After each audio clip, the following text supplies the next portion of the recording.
Hello student, मैं question number 21 आपके TS Grewal का लेके आई हूँ। ये आपके न्यू बुक का 21 क्वेश्चन है टीएस ग्रेवाल का, और ये बैंक ओवरड्राफ्ट है अकॉर्डिंग टू पासबुक। ठीक है, तो स्टार्ट करते हैं। Bank overdraft as per passbook 36,000।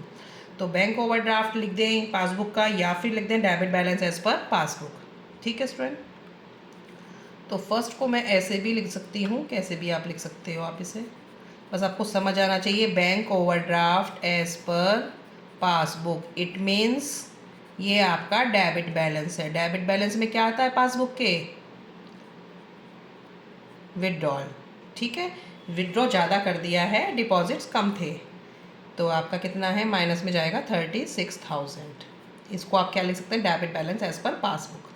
Check issue but not presented for payment 19,700, 19,700 के चेक इशू करें। चेक इशू कौन करता है, मैं बार बार बताती हूँ, कस्टमर करता है। कैश बुक से काट के उसने कर दिया, लेकिन पासबुक में कोई एंट्री नहीं हुई है, और कैश बुक को आपने कम कर दिया, कैश बुक कम कर दी। ठीक है, अब कैश बुक को अप डाउन कर रहे हैं, कैश बुक अप डाउन हो रही है किसको देख के, पासबुक उसको देख के अप डाउन होगी। ठीक है, अब कैश बुक आपकी कम हो गई है, कितने से हो गई है, 19,700 से, तो आप क्या करेंगे, पासबुक को भी कम कर दें।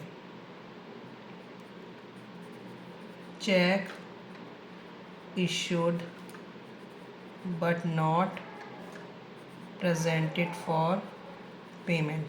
ये समझ आया स्टूडेंट आपको? इसमें आपकी कैश बुक कम हो गई है, तो आपको पासबुक को भी कम करना है, क्योंकि पासबुक अप डाउन कर रही है कैश बुक को देखकर।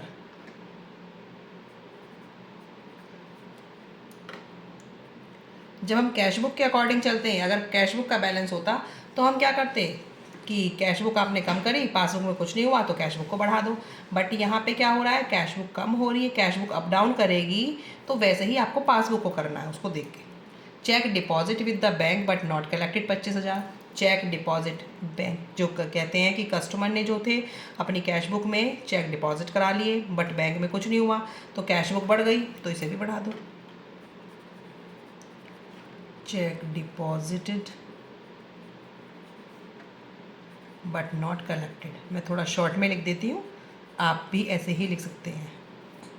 आप इसको 25,000 को प्लस कर देंगे, क्योंकि कैश बुक बढ़ गई है, तो पासबुक को बढ़ा दो। जो भी कैश बुक में एक्टिविटी हुई है उसको देख के पासबुक को भी आप अप डाउन कर सकते हैं, करेंगे। Cheque entered in cash book but not bank 9,000। अब चेक कैश बुक में एंटर हो गया, बैंक में नहीं हुआ, तो कैश बुक तो बढ़ गई, ये भी बढ़ा दो।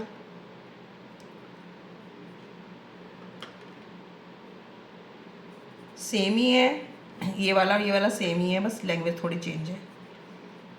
एंटर्ड इन कैश बुक, एक चेक से आपने कैश बुक को तो बढ़ा लिया, बट बैंक में नहीं आया, तो आप क्या करेंगे, उसे भी बढ़ा दो। नॉट बैंक्ड 9,000 से आप इसे भी बढ़ा दो। ठीक है, directly deposit to bank by a customer 11,000।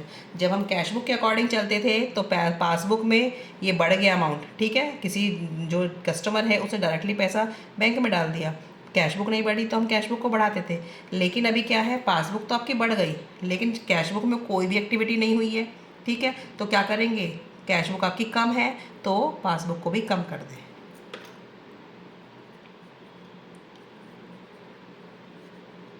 Directly deposited to bank, तो आप इसे क्या करेंगे, 11,000 को माइनस कर देंगे। क्यों? क्योंकि पासबुक बढ़ गई बट कैश बुक नहीं बढ़ी, क्योंकि हम किसको देख के चल रहे हैं, अब कैश बुक को देख के चल रहे हैं। पासबुक में अप डाउन कैश बुक को देख के हो रहे हैं, तो कैश बुक आपकी कम है।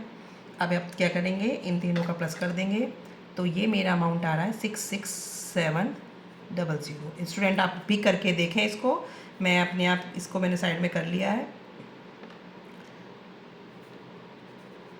Credit balance as per cash book, या इसको भी आप ओवरड्राफ्ट ले सकते हैं, बैंक ओवरड्राफ्ट। ये अमाउंट आएगा मेरा, इसमें से इसको माइनस कर देंगे, तो मेरा आ जाएगा 32,700। ठीक है, आप कैलकुलेशन करके देखें, दोनों साइड मैच करके इक्वल कर दें। मैंने फॉर्मेट सभी क्वेश्चंस में आपको बना के दिखाए हैं। ठीक है, लेकिन कैलकुलेशन आपको खुद भी करके देखनी, तभी आपको अच्छे से समझ आ जाएगा।